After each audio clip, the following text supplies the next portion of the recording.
Hello, welcome back to another FPL video. GW11 is rolling around, and today I'm just going to be looking at the fixtures and how the team is kind of lining up for the coming game week. If you're new around here, please don't forget to hit that subscribe button. I'm really pushing for that 200 mark. If you like the video, leave a like. Without further ado, let's just get straight into it. So first things first, we're going to take a look at the fixtures for the coming game week. We start the week off with Aston Villa versus Newcastle. The thing to be said about this game is it could actually potentially be postponed. We're waiting for news on this coming game.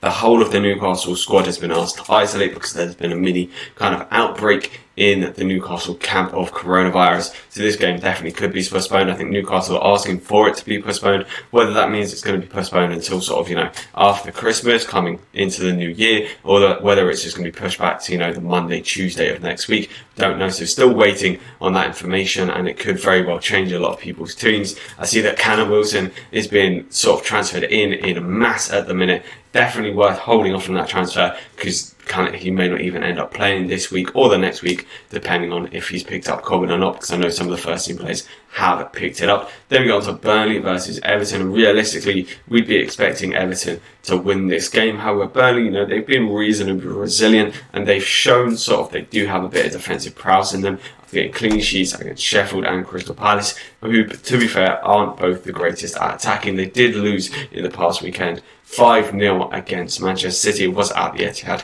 and we know that Burnley really don't like going to the Etihad. So I think this is going to be a close game, but I think Everton will come out on top. Manchester City versus Fulham. Now, I'm hoping especially that Manchester City go and absolutely batter Fulham. Fulham did show a very good defensive display against Leicester, who just couldn't really unlock them and get past them. But I think the likes of De Bruyne, especially if he gets a rest in the Champions League, I'm filming this before then, by the time this video comes out, we'll know the lineup that played for Manchester City in the Champions League. So if De Bruyne is rested, the likes of Sterling is rested, then Manchester City are really going to go and pummel the likes of Fulham. Then we got on to West Ham versus Manchester United. And Manchester United in the league, they've been okay. I mean, they went 2-0 down against Southampton, and they showed a bit of grit, they showed a bit of fight, and they came back in the game, mainly because of a main man, Cavani, who I think is an absolute baller, and I don't know why he hasn't been playing earlier on this season.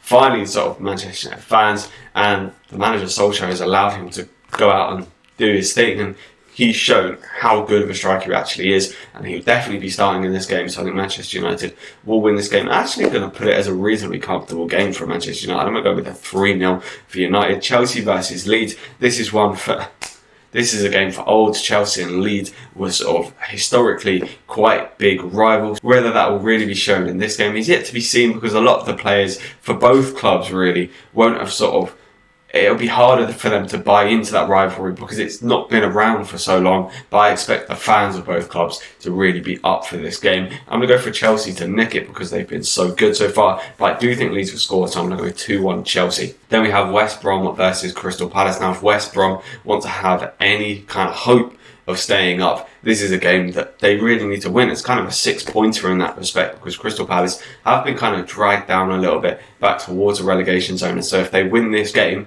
they're only actually 4 points off of Crystal Palace, who are just above the relegation zone. They really need to win this game, but Crystal Palace will have the returning Wilfried Zaha, who had COVID, so wasn't able to play against Newcastle or against Burnley, and Crystal Palace haven't scored without him in those two games. So I think him returning is going to be a really massive boost for Crystal Palace, who now actually have hardly any injuries after starting the season off with loads. They're now going to have Tompkins back and probably playing, so they're going to have a fully fit back line, and I think Crystal Palace will nick this one. It's going to be a 2 or 3-0 Crystal Palace. Then we have Sheffield United at home to Leicester. Now, if you saw my captaincy kind of preview, I talked about Jamie Vardy and how he loves playing away from home. So that being said, I think that Leicester will go and win this one after they lost, quite a disappointing loss for them against Fulham on the Monday night fixture. I think that Leicester will win this one, so I'm going to go with a 3. I'm going to go with 3-0 Leicester. I think that Sheffield United look really, really poor in front of goal of late. Even when they've had unbelievable opportunities, they've not been able to take them. Just poor finishing from the likes of Mousset, from the likes of McBurney. So I'm going to go for a Leicester clean sheet in this one. 3-0 Leicester. Then we have Liverpool versus Wolves. Wolves have been looking okay of late. I mean, obviously, first things first, wishing Raul Jimenez all the best. I mean, I hope he does. It sounds like he's responding well to treatment, but it seems like he's going to be out for a while, so all the best to him. What Wolves will then offer going forward could be a little bit restricted, but we saw with the likes of Neto, the likes of Traore really being unleashed when Wolves played a 4 at the back system. So they could do this again against Liverpool, who apparently are going to be without Alisson, who has tested positive for COVID. So Adrian's coming, and we know that Adrian doesn't have anywhere near as good of a defensive record when he's in that Liverpool team, or Liverpool in general don't have a very good defensive record, or as good of a defensive record when Adrian is in there. And on top of that, all of the injuries that Liverpool do have, they definitely could concede goals in this game, but I think they do genuinely have the grit and determination to come out on top of this one at Anfield in the Premier League. They are unbeaten in something like 60 to 70, 67 odd games, I think it is. So I think once again, they're going to go through and they're going to win this one. I'm going to go 2-1 Liverpool. Then we have Brighton versus Southampton, and Southampton are a side that really do like to score, and Brighton play very kind of expansive, stylish football and are always looking to be on the front foot. Tariq Lamptey is back, although for some reason I just have a feeling this is going to be 0-0. I don't know why. I'm going to go for 0-0. Probably won't be. It'll probably be an absolute spectacle, like a 4-3, 5-4, something like that. But I'm just 0-0. Why not?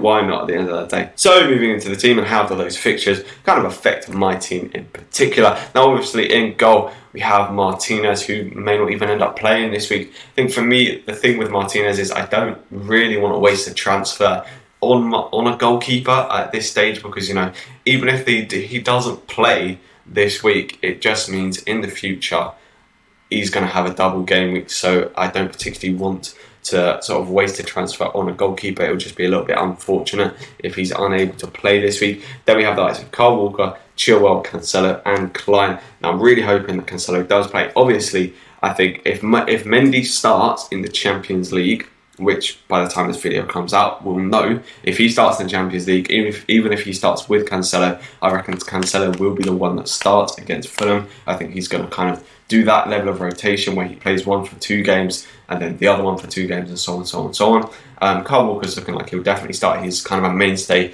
in that Manchester City side, so at least I've got that coverage there. And then Ben Chilwell, although I think Leicester Leeds could potentially score against Chelsea, I think that Chilwell offers so much attacking potential that he's just a brilliant option. I think a goal or assist is not actually too much to expect from him because of how far he does get forward.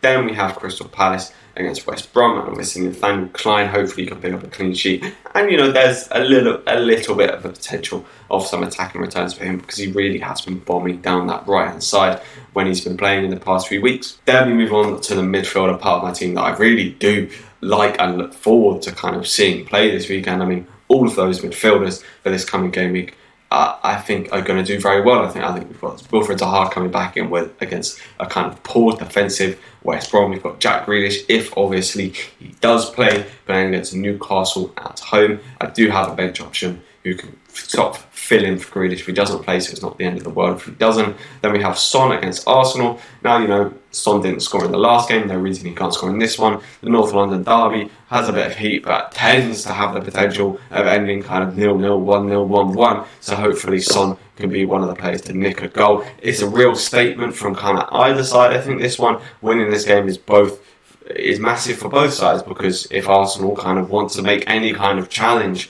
for European places, they need to win this game. But the same with Spurs, if they want to kind of show their real title contenders, they need to be beating top 6 sides, or you know, the traditional top 6 sides, as it were.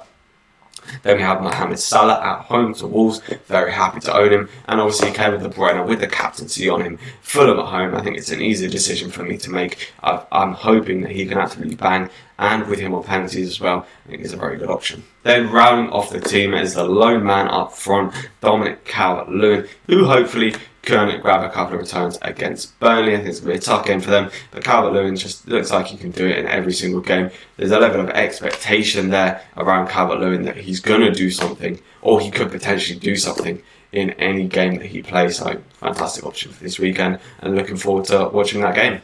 Then to round us off, we have the bench options. Now, unfortunately, I do not have rotating goalkeepers, so I don't have anyone to bring in for Martinez. But if Jack Grealish does not play, then Bamford slots in there quite nicely, a player that could definitely do something in that Chelsea game. So it's not the end of the world if Grealish doesn't play. Then we also have Brewster, who he comes off the bench for a point, or he could even start the next game and grab 2 points. But Sheffield United don't look that great going forward, so I wouldn't really expect many returns from him. And then Dunn, obviously, 4 mil, dud player. That's that. Hope you have enjoyed this quick little team selection kind of preview of Game Week 11 of fantasy football action. If you have, don't forget to hit that like button, hit the subscribe button,